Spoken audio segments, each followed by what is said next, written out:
مفتی حنیف قریشی ایک ایسی ذات کہ جس نے اہل سنت کے اسٹیجوں سے بڑا نام کمایا اور بڑی شہرت حاصل کی. اس کی ایک بڑی وجہ یہ تھی کہ اس نے مختلف مناظروں میں اور مختلف تقریروں میں اہل سنت کے لیے زبردست قسم کے عقائد نظریات بیان کیے. اور جیسے کہ ہم اہل سنت کا طریقہ یہ ہے، پھر ایسا شخص ہماری آنکھوں کا تارہ بن جاتا ہے. لیکن جو یہ ترقی کے منازل طے کرتا چلا گیا، یہ شخص شہرت کا دلدادہ ہوتا چلا گیا. خود اس کے کراچی کے جو کوارڈینیٹر ہے، نوید جس کا نام ہے اور مفتی یہ لقب سے یہ جانا جاتا ہے، اس کے سامنے میری بالمشافہ اس سے ملاقات ہوئی تو وہ مفتی حنیف قریشی کے لیے ایسا پروٹوکول چاہتے تھے جیسے معاذ اللہ وقت کے غوث اعظم کے لیے چاہیے. یہ بھی چاہیے، وہ بھی چاہیے، ایسا ویسا، اتنے پیسے اور بہت سارے معاملات. لیکن اہل سنت اسے پھر بھی عزت دیتے رہے اور سر پہ بیٹھاتے رہے. پھر معاملہ یہ ہوا کہ اس شخص نے اپنے خبث باطن کا اظہار کیا اور ترتیب وار ہر کچھ عرصے کے بعد صحابہ کرام رضوان اللہ تعالی علیہ اجمعین پر اپنی گندی زبان استعمال کی. سب سے پہلے جناب امیر معاویہ رضی اللہ تعالیٰ پر بارہا اس بندے نے اپنے مغلظات اور اپنی گندی زبان کا استعمال کیا.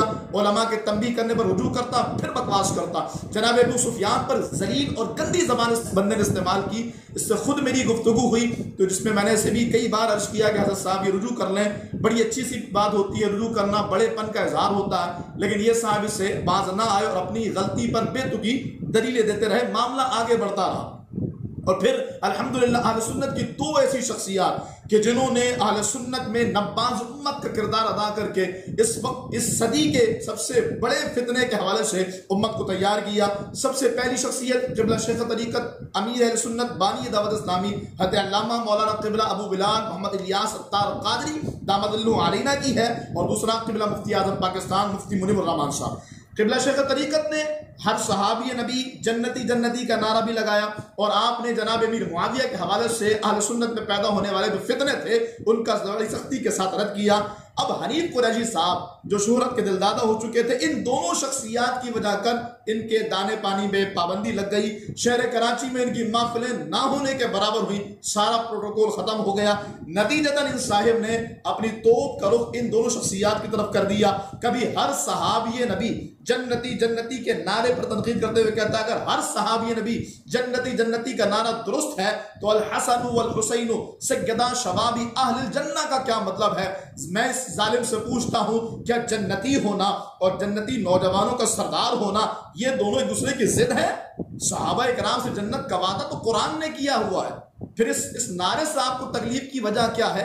کس وجہ کر آپ کو اس نعرے سے درد ہو رہا ہے؟ پھر اسی طریقے سے ابھی حالیہ دنوں میں قبلہ مفتی اعظم پاکستان کے خلاف جو اس نے زبان استعمال کی ہے اور انتہائی مغلظات بکی ہیں، وجہ صرف ایک ہے، درد صرف ایک ہے کہ قبلہ مفتی اعظم پاکستان نے اہل سنت میں اور مسلمانوں میں پیدا ہونے والے صحابہ کرام رضوان اللہ تعالی علیہ اجمعین کے حوالے سے جو عجیب فتنہ تھا اور جو صحابہ کرام پر تبرے کا مزاج تھا اور رافضیت کا ماحول پیدا ہو رہا تھا، اس کا سختی سے رد کیا اور رافضیوں کے اور نیم رافضیوں کے دانت کھٹے کیے تو اپنی ساری توپوں کا رخ قبلہ مفتی صاحب کی طرف کر دیا. اور آپ چاناکی دیکھیں اس میں اس نے رضا کاٹ کا استعمال کیا. خود شمشیر اعلیٰ حضرت کہلاتا تھا لیکن بول تو کھل گئی. اعلیٰ حضرت تو صحابہ پر بھونکنے والے کو جہنمی کتے کہتے ہیں، ہم کلاب النار فرماتے ہیں. تو پھر اسی طریقے سے اب اس بندے نے سوچا کہ دوبارہ شہرت حاصل کرنے کے لیے رضا کارڈ استعمال کیا جائے. کہتے ہیں کراچی والے تو حسام الحرمین کو بھی نہیں مانتے.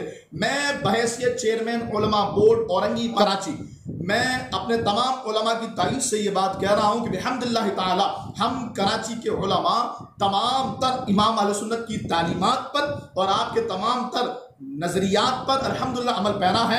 حسام الحرمین ہمارے سر کا تاج ہے اور آج بھی اس حسام الحرمین کو ہم برملا اور ڈنکے کی چوٹ پر بیان کرتے ہیں. اور آپ جو کہہ رہے ہیں کبھی سائن نہیں کریں گے تو فلاں نہیں کریں گے، رضا کارڈ استعمال کرنا چھوڑ دیجئے، اپنی فکر کو اپنے نظریے کو درست کیجئے تو انشاءاللہ دوبارہ آپ اہل سنت کی آنکھ کا تارہ بن جائیں گے. اور میں سنیوں کو پیغام دوں گا خدا را ہوش کے ناخن لیں، ایسے لوگوں کا بائیکاٹ کیا جائے جنہوں نے اہل سنت کے اسٹیجوں سے شہرت حاصل کی اور دوبارہ اہل سنت کے مسلمات اسلام کے مسلمات پر حملہ آور ہوئے. اور آخر میں خراج تحسین پیش کروں گا قبلہ علامہ مولانا حسین الدین شاہ صاحب کو، جن کے بارے میں معلوم ہوا کہ انہوں نے قبلہ مفتی اعظم پاکستان کی بار بار شدید انداز سے تضحیک اور اہل سنت کے مسلمات پر بھونکنے کی وجہ کر مفتی حنیف قریشی کو اپنے دارالعلوم سے فارغ کر دیا ہے. آپ یقیناً دیر آئے درست آئے، ہم اس بات پر آپ کو یقیناً اللہ رب العالمین کی رحمت سے یہ دعا دیتے ہیں کہ اللہ تعالیٰ آپ کو اس کی برکتیں عطا فرمائے۔ اہل سنت اس بات کی فکر پیدا کریں، ایسے رافضیوں اور نیم رافضیوں کا بائیکاٹ کر کے نظریہ اعلیٰ حضرت اور فلسفہ اعلیٰ حضرت پہ عمل کیا جائے۔